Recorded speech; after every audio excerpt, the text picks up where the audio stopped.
You ask Tiger to solve. This deals with linear equations with one unknown. The final result is y equals -3. Let's solve it step by step. Group all constants on the right side of the equation.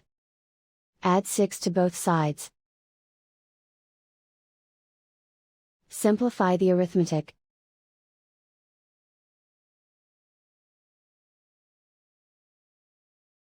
Isolate the y. Divide both sides by 4. Simplify the fraction. Find the greatest common factor of the numerator and denominator. Factor out and cancel the greatest common factor. And so the final result is y equals -3.